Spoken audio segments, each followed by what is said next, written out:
ঠিক কিনা? এগুলো বদমাইশ। টাঙ্গাইলে একটা আমদানি হয়েছে, টাঙ্গাইলে একটা আছে, সে বলে আমি কেন আমিন বলবো, আমি কেন মাফ চাবো, আমার তো কোনো গুনাই নাই। তাহলে বাংলাদেশে কিন্তু মানুষ রূপী কিছু ফেরেশতা আছে। টাঙ্গাইলে যাবেন, লতিফ সিদ্দিকী আছে, ও কয় আমার জীবনে কোনো গুনাই না, আমি আমিন কব কেন?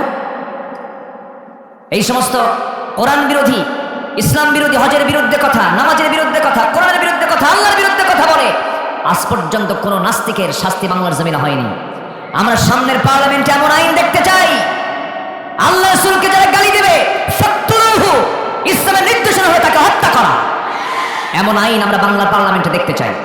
সবাই রাজি আছেন তো ইনশাআল্লাহ? আল্লাহ কবুল করেন, জোরে বলে আমিন, আরো জোরে আমিন। সম্মানিত ভাইয়েরা, সম্মানিত বন্ধুগণ, জান্নাতে সবাই যেতে চাইতো নাকি? জান্নাতে যেতে হলে কোরআনের আলোকে জান্নাত প্রাপ্তির জন্য 15টা করণীয় আমি আজকে একটা একটা করে বলতে চাচ্ছি। আমাকে সময় দেবেন? সবাইকে সময় দিতে রাজি আছেন? উপজেলার নাম কি? স্বামীতলা নাই, সব পত্নীতলা। এ তো কামসারা এলাকায়, তাহলে তাহলে কোনো স্বামী টামি নাই নাকি? স্বামী আছে না নাই? ঢাকায় আছে স্বামীবাগ। কি বাগ? স্বামীবাগ আছে। আর এখানে কি তলা? পত্নীতলা। তাহলে ঢাকার স্বামীবাগ আর নওগাঁর কি? পত্নীতলা। স্বামীও লাগবে, পত্নীও লাগবে। ওয়াখালাকনাকুম আজওয়াজা, আমি তোমাদেরকে জোড়ায় জোড়ায় সৃষ্টি করেছি, বলি আলহামদুলিল্লাহ। তাহলে বয়ফ্রেন্ডও লাগবে, গার্লফ্রেন্ডও লাগবে। দেখছেন ঠিক কয়? এই যুবকরা কি কইলে ঠিক? এটা ঠিক? এটা ঠিক না, এটা ব্যাঠিক, এটা অবৈধ, ইল্লিগাল।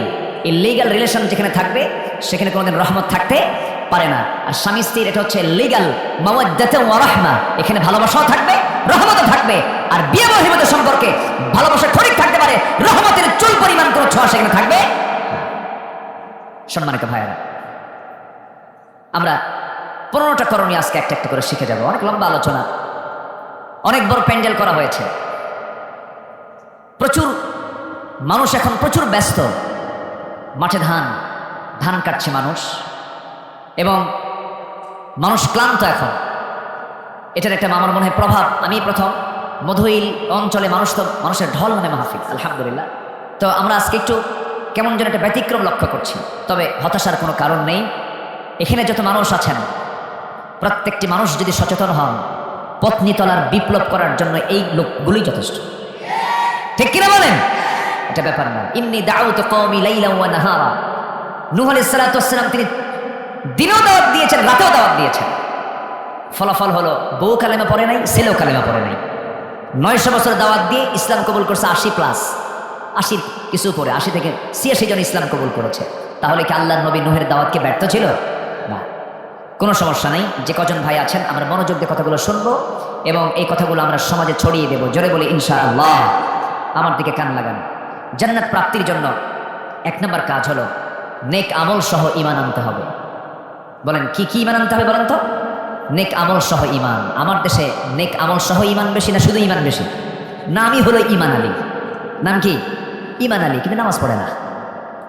নাম হলো রমজান আলী, রমজান মাসে দুপুরবেলা ভাত খায়। নাম হলো আতর আলী, গোটা গায়ে গাজার গন্ধ। নাম হলো বাদশা মিয়া, ভিক্ষা করে। নাম হলো খোকা মিয়া, বয়স হলো 80 বছর। নাম হলো হিম্মত আলী, সাইকেলের চাকা ব্লাস্ট হলে শীত হয়ে পড়ে। আমার বন্ধুগণ, নাম হলো ফজর আলী, ঘুম থেকে 10টার দিকে ওঠে। নাম কি বলেন? ফজর আলী। নাম দিয়ে কোনো কাজ হবে না, বংশ দিয়েও কোনো কাজ হবে না। নাম দিয়ে যদি কাম হতো, নাম দিয়ে মানুষ অনেক কিছু করতে পারতো, কিন্তু নাম দিয়েও কাজ হবে না, বংশ দিয়েও কাজ হবে না। আমার নবীর বংশ কুরাইশ, সূরা কুরাইশ নামে একটা সূরাও আছে। আবু লাহাব, আবু জেহেল, এদের বংশের নামটাও কি বলেন? কুরাইশ। কি বংশের মানুষ আবু লাহাব। আমার নবীর রক্ত আবু তালেব, এই যে বিশাল বিশাল পরিচয় তাদের। আমার নবীর আপন চাচা আবু তালেব হয়েও লাভ হলো না। ইব্রাহিম আলাইহিস সালাতু ওয়াস সালামের নিজের পিতা আজর হয়েও লাভ হলো না। নূহ আলাইহিস সালাতু ওয়াস সালামের ছেলে কেনান হয়েও লাভ হলো না। লূত আলাইহিস সালামের স্ত্রী হয়েও লাভ হলো না। কারণ তাদের কোনো মূল্য হবে না আল্লাহর আদালতে। কারণ বংশ দিয়া, টাকা দিয়া, পয়সা দিয়া, সম্মান সম্ভ্রম দিয়ে কোনোদিন আল্লাহর কাছে মূল্যায়ন হবে না। আল্লাহর কাছে মূল্যায়ন হবে ইন্না খালাকনাকুম মিন যাকারিন ওয়া উনসা ওয়া জাআলনাকুম শুউবান ওয়া ক্বাবাইলা লিতাআরাফু ইন্না আকরামাকুম ইনদাল্লাহি আতকাকুম। জোরে বলুন আল্লাহু আকবার। আল্লাহর কাছে সম্মান হলো সেই বান্দার সবচেয়ে সম্মানিত